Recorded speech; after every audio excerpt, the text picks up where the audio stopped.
Good morning everyone, welcome back to my channel. সকাল ঘড়িতে বাজে এখন 8:45। সকাল সকাল দেখতে পাচ্ছ স্নান করে নিয়েছি, অ্যাকচুয়ালি শ্যাম্পু করেছি।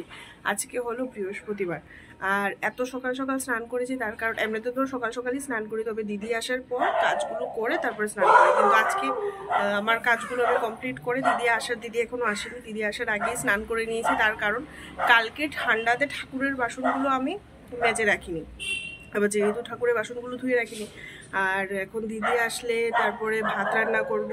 কালকে আবার শাক এনেছিলাম, শাক করব, ওর জন্য টিফিন রেডি করব, আমার জন্য ব্রেকফাস্ট রেডি করব, চা করব। তারপরে শ্যাম্পু করে স্নান করে যদি আমি ঠাকুরের বাসন মেজে পুজো দিতে যাই, আজকে নীলঘাট অফিসে লেট। এই কারণে দিদি আসার আগেই আমি সকাল সকাল স্নান করে নিয়েছি, ঠাকুরের বাসনগুলো ধুয়ে নেব। দিদি আসলে বলবো ঘরটা আগে ঝাড় দিয়ে দিতে, আমি পুজোটা দিয়ে নেবো যতক্ষণে দিদি রান্নাঘর পরিষ্কার করবে। আর একজন তো সেই নাক ডেকে ঘুমাচ্ছে। আর ফাইনালি কিন্তু শীতের আমেজ বেশ ভালোই কিন্তু পড়েছে, ভালো লাগছে। আর ঠান্ডাতে যদি ঠান্ডাই না পড়ে ভালো লাগে না, ব্যাপারটা বেশ জমে না। তো যাক, একটু একটু ঠান্ডা পড়েছে, আমার যদিও লাগছে না। আমি তো সকালে এখন নর্মাল জল দিয়েই স্নান করেছি, আমি নর্মাল জল দিয়ে স্নান করি। অনেকেই দেখি যে গরম জল দিয়ে স্নান করে, বাট আমি গরম জল দিয়ে স্নান করতে পারি না, কারণ এমনিতেই বললাম তোমাদের যে ঠান্ডাতে আমার স্কিন হয়ে যায় প্রচণ্ড ড্রাই। তো ঠান্ডার দিনে যদি আমি এবার গরম জল দিয়ে স্নান করি, স্কিনের অবস্থা খারাপ। তো চলো, দিদি হয়তো চলেও এসছে। স্নান করে পুজো দেওয়া আমার কমপ্লিট। এবার যাবো রান্না করতে। রান্না কিছু না, জাস্ট অমলেট বানাবো আর সর্ষে শাক। ভাত অলরেডি বিক্রম বসিয়ে দিয়েছে, ভাতের চাটা ওদিকে আমার রান্নাবান্না কমপ্লিট। সর্ষে শাক আর করেছি অমলেট, তার সঙ্গে শশা। এই যে আমারটা ওইদিকে নিয়ে নিয়েছি। রেডি হয়ে গেছি অফিসের জন্য, টেকফাস্ট কমপ্লিট। এবার বেরোই, অফিস থেকে এসে কথা হচ্ছে। আর যা ঠান্ডা পড়ছে আজকাল, বাড়িতে এসে আর কোনো কাজ করতে ইচ্ছে করছে না। বিক্রমবাবুর পর্ব চলছে, সব জায়গায় দাঁড়িয়ে দাঁড়িয়ে প্রণাম করে, যেটাও সকালবেলা ঘুম থেকে উঠে একবার করে, স্নান করে একবার করে, আবার বেরোনোর সময়। এখন বেরোনোর সময় পর্ব চলছে। তো চলো বেরোই। স্নান টান করে চলে এসেছি, স্নান করে পুজো দিয়ে নিয়েছি। আর এই যে বাইরের কাপড়গুলো মেলে দিয়েছিলাম সকালবেলা, এগুলো এখন ভাঁজ করছি। আর ঠান্ডাতে না মানে কাপড় ঠিকঠাকভাবে শুকায় না, মানে ব্যালকনিতে ঠিকঠাকভাবে, কারণ ব্যালকনিতে তো সেরকম রোদ আসে না, কাপড়গুলো ঠিকঠাক শুকায়ও না। যদি ছাদে দেওয়া যায় বেশ ভালো শুকায়, নাহলে কীরকম যেন ঠান্ডা ঠান্ডা থাকে। কাপড় ভাঁজ করে ওইদিকে ভাত বসিয়েছি, ভাত আর ডিম সেদ্ধ বসিয়েছি। আজকে ডিম রান্না করব, ডিম একটু আলাদাভাবে, মানে ডিম আর সয়াবিন, এটা অনেকেই জানি খাও হয়তো, ডিম আর সয়াবিন দুটো একসঙ্গে মিশিয়ে রান্না করব। তো এটা সেদ্ধ বসিয়েছি, ভাত বসিয়েছি। তো ততক্ষণে এগুলো হোক, ভাবলাম কাপড়গুলো তুলে নিই, কারণ রাত্রিবেলা কাপড় বাইরে থাকাটাও ঠিক না। কীরকম জানি কাপড়গুলো, দেখো এটা ঠান্ডা শুকিয়েছে, বাট একটা ঠান্ডা ঠান্ডা ভাব। তো কি আর করা যাবে, রবিবার ছাড়া তো আর আমরা রোদের দেখা পাই না, মানে রোদ উঠে বাট আমরা দেখা পাই না আর কি, আমরা যেহেতু বাড়িতে থাকি না।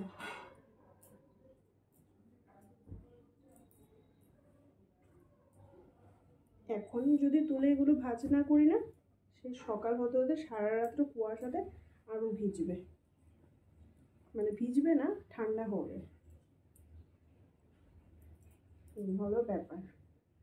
আর অফিস থেকে বেরিয়ে সত্যি কথা অত ঠান্ডা লাগছিল না, আর ক্যামেরা খুব মানে মোবাইল অনই করিনি।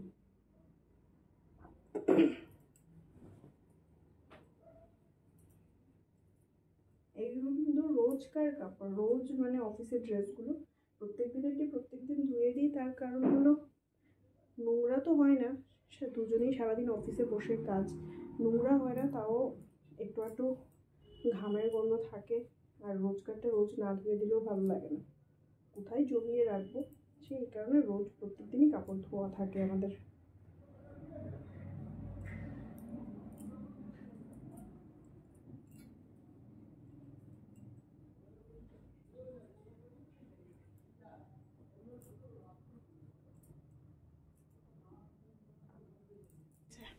তোমাদের সঙ্গে কথা বলতে বলতে কাপড় ভাঁজ করা হয়ে গেছে। আর এর মধ্যে আবার কি হয়েছে, গ্যাস শেষ হয়ে গেছিলো, ভাত বসিয়েছি না, তো বিক্রমকে বলেছিলাম যে ভাতটা তুমি একটু দেখো। ও হঠাৎ করে দেখছি গ্যাস শেষ, গ্যাস বন্ধ হয়ে আছে। তো ও আবার সিলিন্ডার লাগাতে পারে না, মানে সিলিন্ডারে ওই ইনস্টল করতে পারে না, আমাকে আবার ডাকলো, আবার গিয়ে গ্যাসটা লাগিয়ে দিয়ে এলাম। 12টা 5 বাজে, ডিনার কমপ্লিট। বাবা এত টায়ার্ড হয়ে গেছি আজকে, রান্নাবান্না কিচ্ছু তোমাদের সঙ্গে শেয়ার করা হয়নি। সত্যি কথা, রান্না করে বিছানায় শুয়ে মোবাইল দেখতে দেখতে ঘুমিয়ে পড়েছিলাম। তারপর মা যখন ফোন করলো, বিক্রম কথা বলছে, মানে শাশুড়ি মা ফোন করেছিল, বিক্রম কথা হচ্ছে, ওর কথা মানে সাউন্ডে আমার ঘুম ভেঙে গেছে। তারপরে ওর কথা বলা শেষ হওয়ার পর এসে ডিনার করলাম। তো চলো, ভিডিওটা তো অনেকটাই ছোট হয়েছে, কালকে পর্যন্ত কন্টিনিউ করছি, কালকে সকালে দেখা হচ্ছে। Good morning everyone. সকাল সকাল হাতে এই যে ছুরি আর পার্সেল নিয়ে রেডি। অ্যাকচুয়ালি অনেক আগেই ঘুম থেকে উঠেছি, এখন ঘড়িতে বাজে 8টা। এতক্ষণ বসে বসে আমি মটর শাক ছাড়াচ্ছিলাম। কালকে মটর শাক এনেছি, এই সিজনের হয়তো এটা প্রথমবার মটর শাক। অ্যাকচুয়ালি মেথি শাক, সর্ষে শাক, পালং শাক, তারপর লাল শাক, নোটে শাক, এগুলো রেগুলার খাওয়া হচ্ছে। মটর শাকটা সবসময় বাজারে পাওয়া যায় না, কালকে পেয়েছি, তাও আবার একদম ফ্রেশ। তো আসার সময়ই নিয়েছে।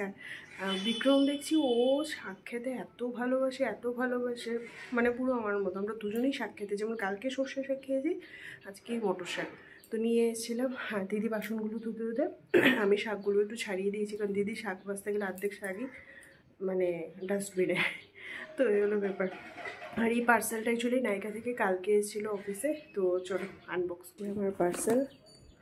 এর মধ্যে তো আমি জানি কি, কারণ একটা জিনিস আমার অর্ডার দেওয়া, আর একটা নায়িকার তরফ থেকে যেটা প্রত্যেক বছরই আসে, সেটা হলো বার্থডে গিফট। চলো, যে আমার পার্সেল, চলো বাবাই, এটা নায়িকা থেকে গিফট। খুলে দেখছি কি দাঁড়া। আর এই যে এটা আমি অর্ডার করেছিলাম শ্যাম্পু, লরিয়েলের এই শ্যাম্পুটা আমি ইউজ করি। তো শ্যাম্পুটা আমার প্রায় শেষের পথেই ছিল, এটা আমি অর্ডার করেছিলাম। আর কিছু আছে না, আর পুরো ফাঁকা। তো চলো গিফটটা আগে দেখি কি, এটার জন্য আমি খুব এক্সাইটেড। এটা তো আমার অর্ডার দেওয়া শ্যাম্পু, আর এই যে এটা এসছে নায়িকার তরফ থেকে বার্থডে গিফট,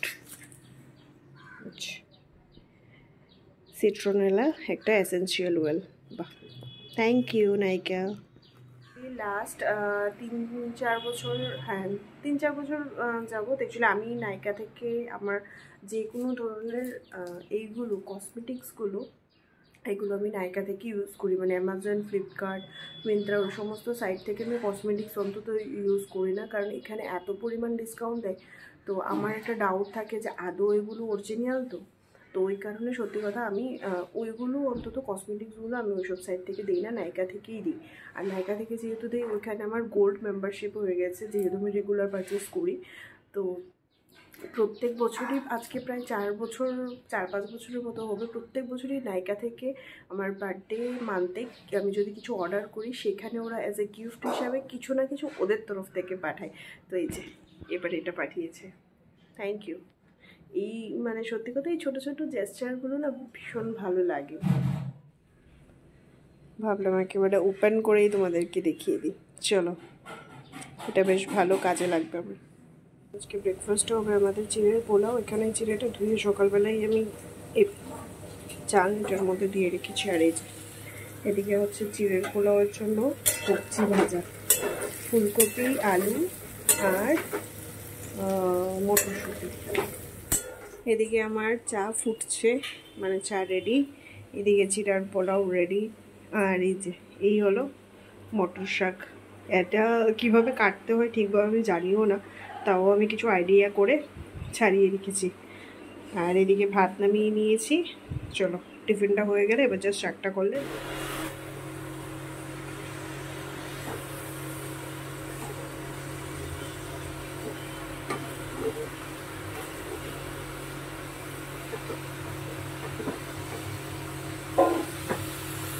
ফাইনালি আমার ব্রেকফাস্ট, চা আর চিড়ের পোলাও, আর এর মধ্যে সুন্দর করে বিক্রমবাবু আবার স্যালাড সাজিয়ে দিয়েছে।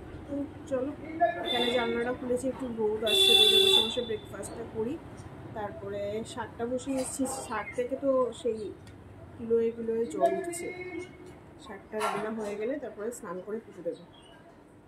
আর বিক্রম উঠে ঘুম থেকে উঠে ফ্রেশ ট্রেশ হয়ে চা খেয়ে নিয়েছে। ও তো এটা খাবে না, ও ওটা লাঞ্চে নিয়ে যাবে।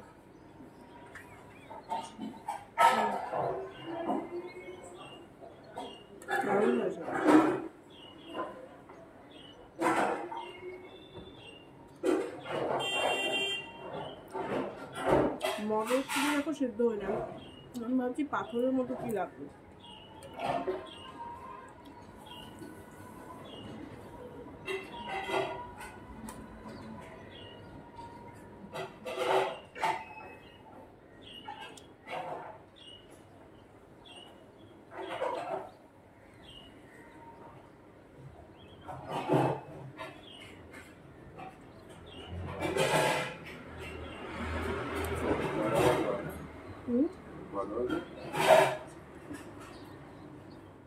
গেছি অফিস থেকে, আর এই যে আজকের গেটটা একদম সিম্পল সাজিয়েছে। তো অফিস থেকে তো বেরিয়ে গেছি, বাট বিয়ের গেটগুলো দেখে না আমার আফসোস হচ্ছে যে আমি একটাও নিমন্ত্রণ পাচ্ছি। এই দেখো আজকে পিলারগুলো সুন্দর করে ডেকোরেশন করেছে রজনীগন্ধা আর গাঁদা ফুল দিয়ে। যদি আমরা বাড়িতে থাকতাম না, নিমন্ত্রণ মানে প্রত্যেকটা বিয়ের সিজনে কিছু না কিছু নিমন্ত্রণ মানে একদম 100% পেতামই পেতাম। বাট এখানে তো আমাদের সেরকম ফ্রেন্ড সার্কেলও নেই, জানা পরিচিতও সেরকম নেই। তো ওই কারণে এখন মনে হচ্ছে সেই বিয়েবাড়ি খাওয়ার জন্য এখানে আমাদের নতুন নতুন বন্ধুত্ব করতে হবে, তারপরে আত্মীয় স্বজন বানাতে হবে। এই একটু এসেছিলাম স্পেন্সারে, আর বিক্রমবাবু এখন বিল পেমেন্ট করছে, আর আমি এখানে এই যে চেয়ারে বসে আছি। এই আমরা বেরিয়ে গেছি স্পেন্সার থেকে, আর দেখো ঘুমটা পরে আমি পুরো বউ সেজে নিয়েছি। এমনিতে তো আর ঘুমটা পড়া হয় না, কারণ এখানে ভাসুর টাসুর কেউ নেই, তো ঠান্ডাতে ঘুমটা পরে নিয়েছি। এই দেখো কি সুন্দর সাজিয়েছে। আর চিনার পার্কে দেখো ফ্লাইটগুলো কত নিচে থেকে দেখা যায়। এই দেখো, এই দেখো চিনার পার্কে না মানে ফ্লাইটগুলো, আমি নিয়ে নিয়েছি, তুমি নাও, এটা নাও। চিনার পার্কে মানে অ্যাকচুয়ালি এখানে ল্যান্ডিংয়ের জায়গা না, মানে এই দিক থেকে তো ল্যান্ডিং হয় না, মানে ফ্লাইটগুলো এত নিচ থেকে দেখা যায়, ফ্লাইটগুলো দেখলে ইচ্ছে করে বাড়ি চলে যায়। এসে স্নান করে পুজো দিয়ে নিয়েছি, আর গ্যাসটা ধুয়ে, কালকে তো শনিবার না, গ্যাস ধুয়ে ভাত রান্না করেছি। আর কালকে সকালের জন্য একটু মুগ ডাল প্রেশার কুকারে সিটি দিয়ে রেখেছি, কালকে দিদিকে দিয়ে, দিদি আসলে বলবো একটু মূলো আর সিম কেটে দিতে, মূলো আর সিম দিয়ে ধনেপাতা দিয়ে সকালবেলা ডালটা জাস্ট ফোড়ন দেবো। এখন সিটি দিয়ে রেখে দিয়েছি, ভাতও রান্না কমপ্লিট। আর রাত্রে আর তো কিছু করিনি, কারণ রাত্রে করলেই সকালবেলা থেকে যাবে, আর কালকে শনিবার। তো কিছু বাজার সবজি টবজি এনেছি, এগুলো এবার ধুয়ে গুছিয়ে রাখ। এখানে সব শীতের একদম তাজা তাজা সবজি। ফুলকপি, এটা কালকে লাগবে, কালকে নিরামিষ চচ্চড়ি বানাবো আবার। এখানে আছে মূলো, এগুলোও লাগবে কারণ ডালেও দেব, আবার তরকারিতেও দেব। যেগুলো এখন লাগবে এগুলো বের করে ধুয়ে রেখে দেব, আর বাকিগুলো ধুয়ে শুকিয়ে একেবারে ফ্রিজে রেখে দেব। আছে গাজর, এগুলোও কালকে লাগবে। নিরামিষ চচ্চড়িতে সব সবজি দিলে না বেশ ভালো লাগে খেতে। লঙ্কাটা রেখে দেবো, লঙ্কা লাগবে না কালকে। ধনেপাতা লাগবে, বাট ধনেপাতা এখানে রাখা যাবে না। আর এগুলো জাস্ট এনেছি আজকে, কিন্তু কালকে তো রান্না হবে না, এটা হবে রবিবারে, তো এটাও রেখে দেবো। আছে মটরশুঁটি, মটরশুঁটিগুলো ছাড়াতে হবে, মটরশুঁটিগুলো এখানেই থাকবে, কালকে দিদি ছাড়িয়ে রাখবে। আর এই যে এখানে আছে সিম, বাট এই সিমগুলো না কীরকম জানি, মানে আমাদের আগরতলার এগুলোর মতো না, আমাদের এখানে যেগুলো এগুলোর মধ্যে সুন্দর সুন্দর বীজ থাকে, বাট এগুলো কীরকম জানি। তো যাও, তাও চলে। অলমোস্ট 12টা বাজতে 10 মিনিট বাকি, ডিনার আমাদের কমপ্লিট, আর এবার শুয়ে পড়বো। কালকে আবার সকালবেলা উঠতে হবে, রান্নাবান্না আছে। আর এই যে আজকে যে গিফটটা এসছে না নাইকা থেকে, এসেন্সিয়াল ওয়েল, তো এটা একটু ইউজ করে দেখবো কীরকম হয়। ঠান্ডায় আমার স্কিনের খুব বাজে অবস্থা। তো চলো, এর সঙ্গে এই ভিডিওটা এখানেই শেষ করছি। যদি কিছুও ভালো লেগে থাকে তাহলে প্লিজ ভিডিওটা ছেড়ে যাওয়ার আগে অবশ্যই এটা লাইক কমেন্ট শেয়ার করো। আর নতুন বন্ধুরা যারা এখনও চ্যানেলটিকে সাবস্ক্রাইব করুন, যারা প্লিজ আমার চ্যানেলটিকে সাবস্ক্রাইব করে পাশে থেকো। তোমাদের সঙ্গে আবার নতুন একটা ভিডিও নিয়ে দেখা হবে, ততক্ষণের জন্য সবাই ভালো থেকো, সুস্থ থেকো, টাটা, গুড নাইট।